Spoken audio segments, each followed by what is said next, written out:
Somebody just posted this. Okay, so paranoid schizophrenia about the government always watching you used to be a mental illness. Now it's just a realistic understanding of how the world works, right? I mean, that's a question that is being seriously asked about our society in 2019. And I had just retweeted that out yesterday thinking, wow, that's a milestone. And today I saw this. They're fully admitting now that they have technology which can transmit audio directly into your ears from a distance without anyone else around you knowing that it's happening to you. So they can put voices in your head, and they're admitting it now.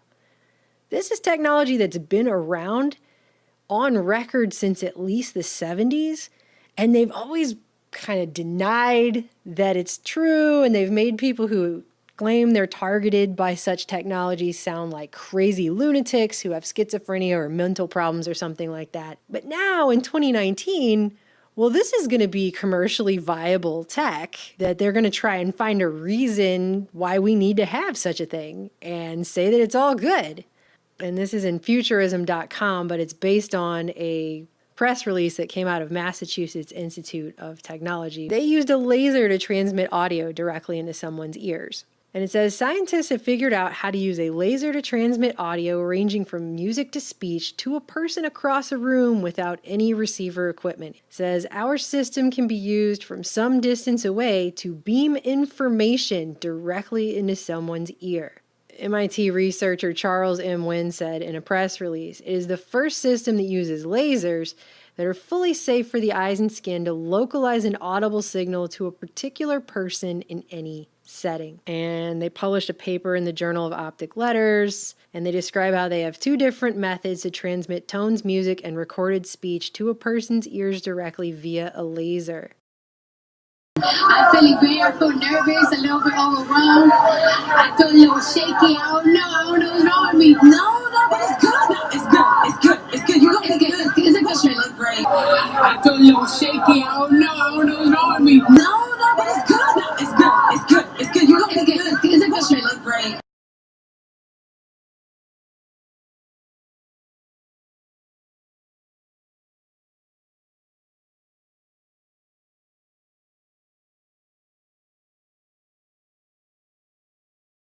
Is the media and entertainment responsible for perpetuating a rape culture? Yeah, I think the media is responsible for perpetuating a rape culture. And, you know, I mean, it's profitable for the people at the top who run the rape culture, you know, who run it, and, you know, they profit from it. And to say otherwise would be a big fat lie. But so, you know, they don't want any kind of power shifted away from the way they have it set up in a very hierarchical manner with, you know, women's free labor at the bottom, largely slave labor, at the bottom of that big pyramid. Well, I think that, you know, this is a culture of fear, and nobody's more afraid than people in Hollywood. You know, I'm lucky that I can do it, and I feel that I do it on behalf of many people in Hollywood, too. I go to Hollywood parties, or, you know, occasionally I go to Oscar parties and things like that, and people, big stars, people will grab me by the arm and take me aside and say, I just want to thank you for the things you say. And it blows my mind, but that's the culture. It's a culture of fear, for sure. You know, and it's a big culture of mind control too. MK Ultra mind control rules in Hollywood. If you don't know, Google that and look into it. Well, we've talked about Operation Mockingbird, MK Ultra mind control stuff from, I mean, this goes back decades and decades. But Roseanne, I mean, do you know people have been blacklisted? I mean, is it just kind of a self-censorship in Hollywood, or do people actually get edged out if they are too much against the grain? Yeah, it's self-censorship after a while, but it's not just a crazy self-censorship. It's self-censorship because there's actually a danger that you will never work again.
Marshall Mathers. Some of you may know him as Eminem, but he's going to join the Saturday night crew with our music intro starting next Saturday night. But folks, I want to take you to the world premiere of one of his new videos called Berserk. Take a listen. Yeah, sorry. Live TV. Live TV freaks me out a little bit. No. Yes, I'm sorry. What was the question? Yeah, I'm really uncomfortable right now. Okay.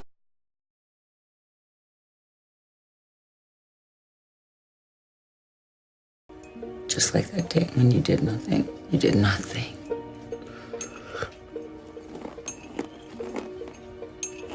Now,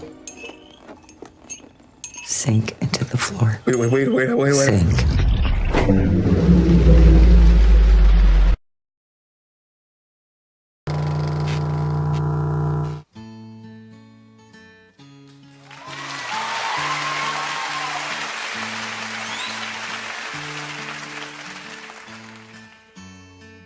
Seems you know that little ditty. Once upon a time, a long time ago, in a far-off land by the sea, there lived a much maligned dragon. Don't you know that it was really a pity, because there never was a different meaning other than the obvious one.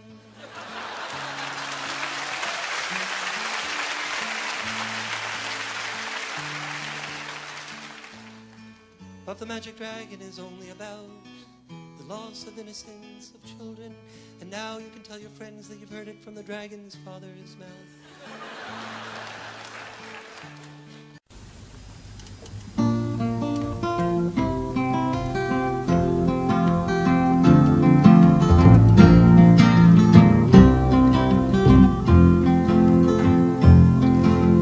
How many roads must a man walk down before they call him a man? How many seas must a white dove sail before she sleeps in the sand? How many times must the cannonballs fly before they're forever banned? The answer, my friend, is blowing in the wind.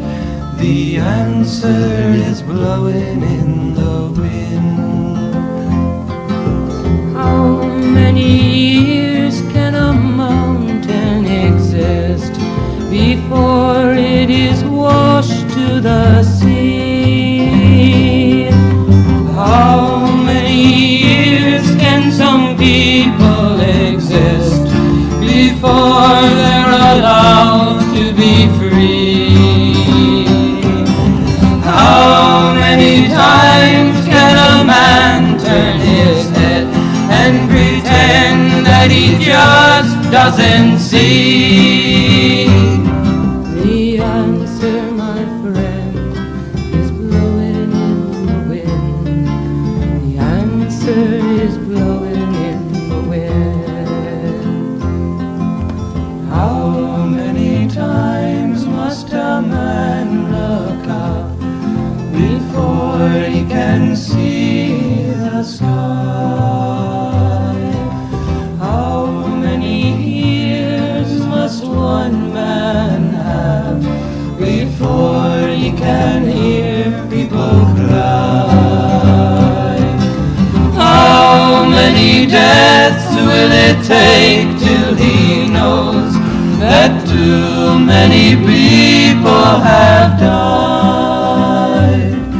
The answer, my friend, is blowing in the wind. The answer is blowing in the wind.